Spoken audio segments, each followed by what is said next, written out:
meio do uso do teste de hipóteses, resumimos toda a realidade desta forma. Primeiro, em uma escala, vamos posicionar o parâmetro que estamos testando. Nesse caso, por exemplo, a média.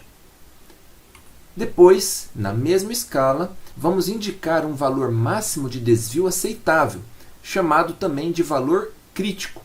Ele provém daquelas tabelas de distribuição.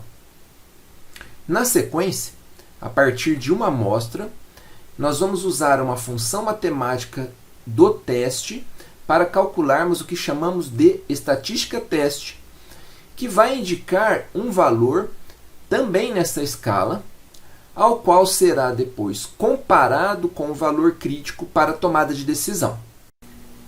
No entanto, há erros que podem ocorrer durante este processo. Para conhecê-los, devemos nos lembrar que aquele parâmetro inicialmente definido proveio de um conhecimento que temos da realidade. E, portanto, estamos assumindo inicialmente que é um conhecimento verdadeiro.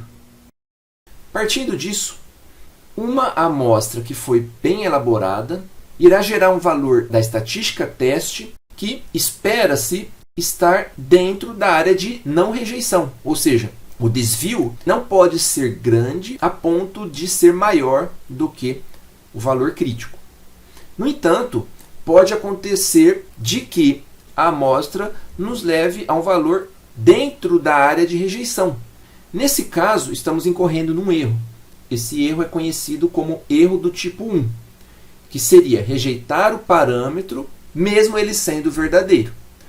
Este erro é geralmente o erro mais grave de um teste de hipótese, porque ao assumirmos que o desvio foi grande o suficiente, maior do que o valor crítico, para rejeitar a hipótese que estávamos assumindo preliminarmente, de certa forma estamos dizendo que a realidade é diferente daquela que a gente tinha inicialmente assumido. E sendo que ela era verdadeira, rejeitá-la vai incorrer um erro grave.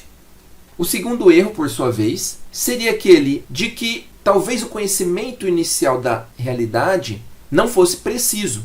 E, portanto, o parâmetro também não era. Nesse caso, esperaria-se que, a partir de uma amostra bem construída, o valor da estatística teste fosse maior do que o valor crítico, ou seja, indicasse um ponto onde a diferença entre o valor inicial e o valor estatístico fosse grande o suficiente para rejeitarmos a hipótese inicialmente aceita como verdadeira. Mas note que muitas vezes pode ocorrer de que a amostra não nos leve à rejeição do valor inicial, o que seria um erro, ou seja, assumirmos que o parâmetro inicial era verdadeiro quando de fato ele não era. Esse é o erro do tipo 2. Ao erro do tipo 1, nós geralmente associamos aquela probabilidade alfa, que é o valor do nível de significância, e para o erro do tipo 2, o seu complementar, geralmente chamado de beta, que é também conhecido como poder do teste.